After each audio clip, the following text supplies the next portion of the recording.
सुप्रभात। आज का यह वीडियो कक्षा 5 के बच्चों के लिए है।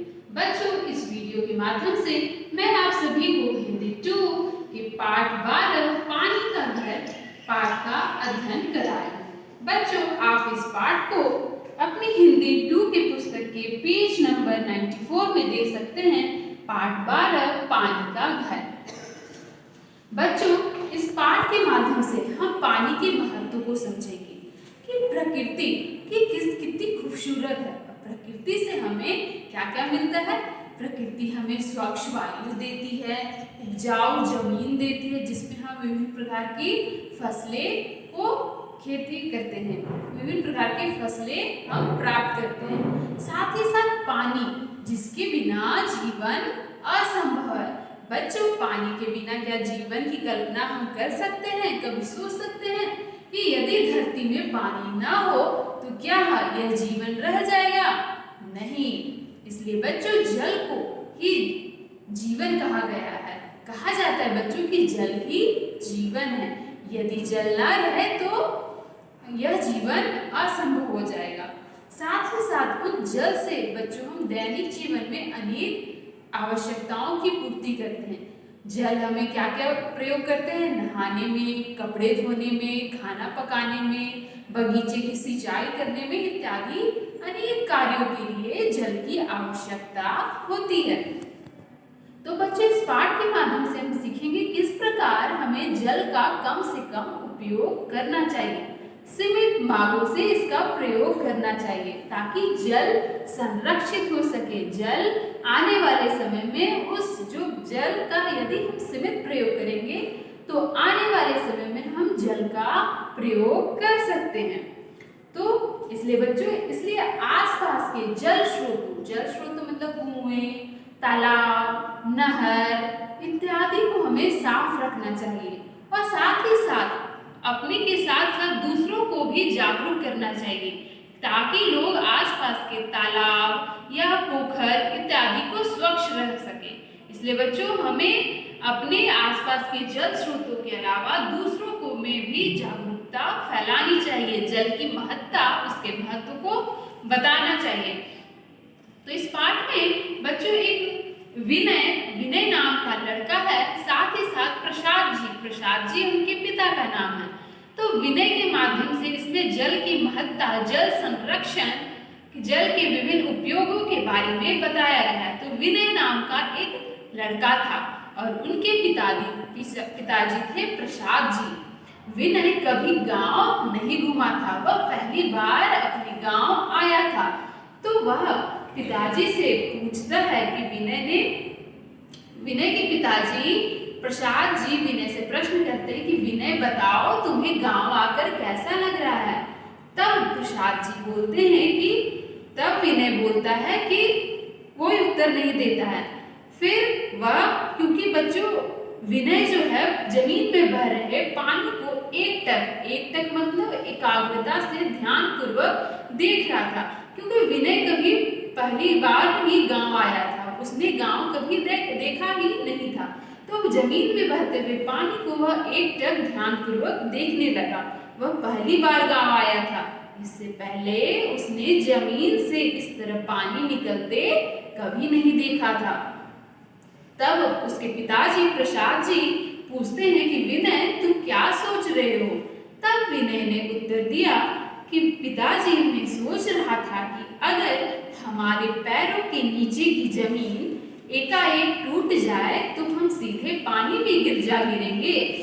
वह विनय क्या कह रहा है? विनय प्रसाद जी से, अपने पिताजी से प्रश्न करता है कि यदि जमीन, हमारे पैरों के नीचे की जो जमीन है, यदि वह हट जाए तो क्या हम पानी में गिर जाएंगे? जमीन के नीचे क्या पानी का तालाब या टैंक होता है? विनय का अपने पिताजी से यह प्रश्न है। लेकिन विनय की बात को सुनकर प्रसाद जी हंसने लगते हैं और बोलते हैं कि नहीं विनय, ऐसा तुम्हारी केवल कल्पना है। कल्पना मतलब केवल तुम इसे कल्पना कर सकते हो, ऐसा कोई बात नहीं है। जमीन के नीचे तो मिट्टी की विभिन्न परतें हैं। परतें अर्थात लेयर, जिसे एक के ऊपर एक मिट्टी। तब प्रसाद जी विनय बोलते हैं कि परतें। तब प्रसाद जी विनय को समझाते हुए कहते हैं कि यदि तुम जमीन की खुदाई करोगे तो एक मिट्टी के ऊपर दूसरी मिट्टी की परत होगी, कभी कंकड़ वाली मिट्टी, कभी बालू वाली मिट्टी, फिर उसके ऊपर चिकनी मिट्टी, मतलब एक मिट्टी के ऊपर दूसरी लेयर होती है। लेयर मतलब परतें। ऐसा पिताजी ने विनय को समझाया। तब विनय ने पूछा कि जमीन के नीचे ये परतें कैसे बन जाती हैं। तब पिताजी ने उत्तर दिया कि यदि नदियां बहती हैं तो नदियां अपने साथ अनेक प्रकार की मिट्टी लाती है और इसी प्रकार एक मिट्टी के ऊपर दूसरी मिट्टी की परत जमते जाती है। तब ये दोनों बातचीत करते हुए विनय और प्रसाद जी अर्थात पिता और पुत्र ट्यूबवेल के नजदीक आ गए। बच्चों ट्यूबवेल वो होता है बच्चों जब यदि कुएं, यदि हम तालाब या फिर हैंडपंप मतलब चापाकल का प्रयोग करते हैं, लेकिन जब हम जमीन के पानी को यदि पंप के माध्यम से खींचकर रिस्टोर कर लेते हैं, वहां पर पानी या जल संरक्षित करते हैं, उसे ट्यूबवेल कहते हैं। इसे डीजल इंजन के माध्यम से चलाया जाता है। उस पंप को जो जमीन के पानी को खींचकर ऊपर जो टैंक बना रहता है, ट्यूबवेल बना रहता है, उसमें जल संरक्षित करता है। ऐसा पिताजी समझा रहे हैं। तब प्रसाद जी विनय से बोले कि यहाँ पंप को डीजल की सहायता से चलाया जाता है। जहाँ बिजली उपलब्ध नहीं होती है अर्थात जहाँ बिजली नहीं होती है वहाँ इस पंप का प्रयोग नहीं किया जा सकता है। तब विनय ने पूछा कि जमीन के नीचे पानी बिना पंप की सहायता से नहीं निकाला जा सकता। देखिए पहली बार उन्होंने बताया प्रसाद जी ने कि जो जमीन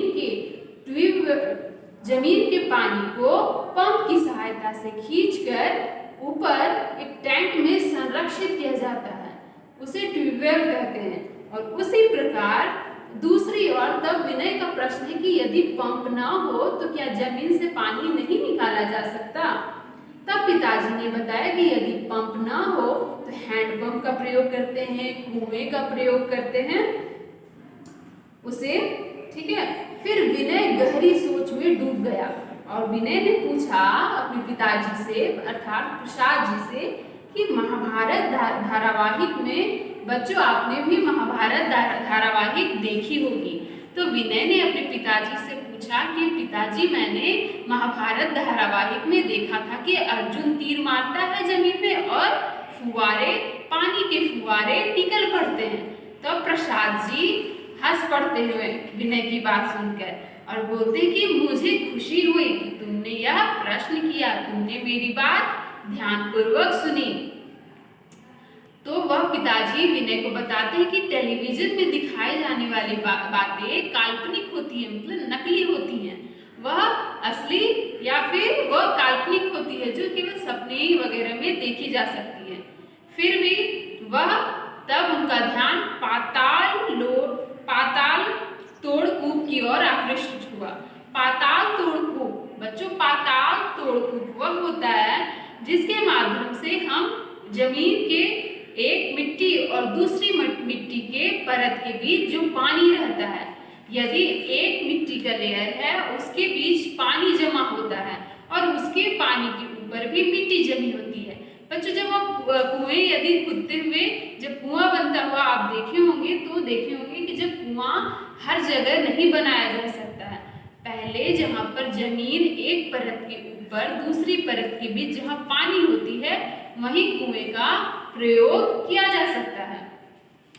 एक सैंडविच की तरह, जिस प्रकार बच्चों आपने सैंडविच खाई होगी तो ब्रेड, दोनों तरफ ब्रेड रहते हैं और बीच में टमाटर, प्याज वगैरह विभिन्न भरे रहते हैं। तो एक सैंडविच की भांति ही वह कुओं की पाताल तोड़ कूप रहता है, दोनों परतों के बीच पानी का दबाव रहता है। तो उसी प्रकार पिताजी एक गुब्बारे का प्रयोग करने बोलते हैं, विनय को बोलते हैं कि तुम एक गुब्बारा लो। बच्चों आप इसका प्रयोग अपने घर में भी करेंगे। एक गुब्बारे लेंगे, पिताजी ने क्या बताया, प्रसाद जी ने विनय को बताया कि तुम एक गुब्बारा ले लो और उसमें गुब्बारे में एक छेद कर लो और उसमें पानी भर दो। तब क्या होगा बच्चों, जब यदि आप गुब्बारे ले लें, उसमें एक छेद कर दे और पानी भर दे, तब क्या होगा? आप इसका प्रयोग घर में करेंगे, तब होगा कि उस गुब्बारे के छेद से फव्वारे की तरह पानी निकल पड़ेगा। तो विनय बोल दिया कि पानी के छेद से फव्वारे के रूप में पानी निकलेगा। प्रसाद जी ने कहा बिल्कुल ठीक। इस प्रयोग में क्योंकि बच्चों यदि गुब्बारा के अंदर पानी रहता है तो पानी का दबाव बढ़ते जाता है, इसलिए वो फव्वारे की तरह निकल जाता है। तो विनय को प्रसाद जी की बातें समझ में आ गई। बच्चों आप इस गुब्बारे का प्रयोग जो मैंने बताया है, आप भी गुब्बारा लेंगे और उसमें छेद करके पानी भर के इसका प्रयोग करेंगे। तो बच्चों आशा है कि इस पाठ के माध्यम से आप विनय और प्रसाद जी के बीच जो बातें हुई उसे जल का महत्व सीख गए होंगे। अब हम पाठ के शब्दार्थ की ओर बढ़ेंगे। पाठ का शब्दार्थ एकटक। एकटक का अर्थ है लगातार देखना। परते, मैंने बताया बच्चों परते का अर्थ होता है तहे। तहे मतलब लेयर, एक के ऊपर एक मिट्टी, उसे कहते हैं परते। दृष्टि, दृष्टि का अर्थ होता है नजर। कूप, कूप का अर्थ होता है कुआं। आकृष्ट, आकृष्ट का अर्थ होता है अपनी ओर खींचना। अभेद्य, अभेद्य का अर्थ जिससे भेदा ना जा सके। पीठ थपथपाना, पीठ थपथपाना, पीठ थपथपाना का अर्थ होता है शाबाशी देना। जब प्रसाद जी ने विनय को पीठ थपथपाई थी, उसका अर्थ होता है शाबाशी देना। बच्चों पाठ के प्रश्नोत्तर की ओर बढ़ेंगे। बच्चों पाठ के प्रश्नोत्तर की ओर बढ़ेंगे, जिसमें पहला प्रश्न है विनय जमीन में गड़े लोहे के पाइप को एकटक क्यों देखे जा रहा था? क्योंकि बच्चों जमीन में गड़े लोहे के पाइप को वह एकटक इसलिए देखा जा रहा था क्योंकि विनय पहली बार गांव आया था। दूसरा प्रश्न है धरती के नीचे पानी कहाँ पाया जाता है? मैंने बताया कि धरती के नीचे पानी मिट्टी के विभिन्न परतों के बीच पाया जाता है। यदि एक मिट्टी चिकनी मिट्टी, फिर बालुई मिट्टी, फिर कंकड़ मिट्टी इत्यादि मिट्टियों के बीच, विभिन्न मिट्टियों के परतों के बीच धरती के नीचे पानी पाया जाता है, मिट्टी के विभिन्न परतों के बीच। जमीन के नीचे मिट्टी की परतें कैसे बनी? जमीन के नीचे मिट्टी की परतें कैसे बनी? जमीन के नीचे मिट्टी की परतें बड़ी बड़ी नदियों द्वारा बनी। यदि जमीन के नीचे मिट्टी की परतें नदियों द्वारा बनी। अगला प्रश्न है जमीन के नीचे से पानी किस तरह से निकाला जा सकता है? बच्चों यदि आप जमीन के नीचे पानी का प्रयोग आप हैंडपंप के रूप में भी करते हैं, निकालते हैं। यदि आपने हैंडपंप का प्रयोग किया होगा तो उसका प्रयोग कर आप जमीन के नीचे हुए पानी को निकाला जा सकता है, कुआं के द्वारा निकाला जा सकता है और रहड़ से निकाला जा सकता है। तीन के द्वारा, हैंडपंप के द्वारा, कुओं के द्वारा और रहड़ से निकाला जा सकता है। अगला प्रश्न है जब जमीन की खुदाई की जाए तो क्या मिलेगा? यदि बच्चों जमीन की खुदाई की जाए तो हम पाएंगे कि मिट्टी अपनी बनावट से हर एक जैसी नहीं होती है। कभी मोटी परतें, कभी कंकड़ वाली मिट्टी, कभी बालुई मिट्टी, अनेक प्रकार की मिट्टी की विभिन्न परतें होती हैं। अगला प्रश्न है विनय ने महाभारत धारावाहिक में क्या देखा था? इससे पिताजी को क्या ध्यान आया? विनय ने महाभारत धारावाहिक में क्या देखा था? उसने देखा था कि अर्जुन जब तीर छोड़ता है और जमीन में जब तीर को चलाता है तो जमीन से फुव्वारे की तरह पानी बाहर आ जाते हैं। उसी तरह विनय के पिताजी का ध्यान पाताल तोड़कूप अर्थात उन परतों वाली परत के बीच में जो कुएं होते हैं, पानी होती है, उसकी तरफ ध्यान आकर्षित हुआ। इस प्रकार बच्चों आज इस वीडियो के माध्यम से मैंने बताया कि जल संरक्षण, इस बात का आप ध्यान जरूर रखेंगे कि आप जल का उपयोग सीमित तरीके से करेंगे। यदि क्योंकि जल ही जीवन है, इस पाठ में हम विभिन्न तरीके से जल के महत्व, क्योंकि विनय पहली बार अपने गांव आया था इसलिए हमने सीखा आर्टिशियन वेल, फिर पाताल लोक क्या होता है, जमीन से पानी कैसे निकलती है, विभिन्न प्रकार की परतें जमीन के नीचे होती है, यह हमने जाना। साथ ही साथ हम इस पाठ के माध्यम से यह भी सीखा कि हम जल स्रोतों को, विभिन्न कुएं, तालाब को साफ रखेंगे, जल स्रोतों को साफ रखेंगे, साथ ही साथ लोगों को जागरूक भी करेंगे कि आसपास में जल में सफाई रखें। आशा है बच्चों इस पाठ के माध्यम से आप शब्दार्थ और प्रश्नोत्तर अच्छी तरह से समझ गए होंगे। धन्यवाद।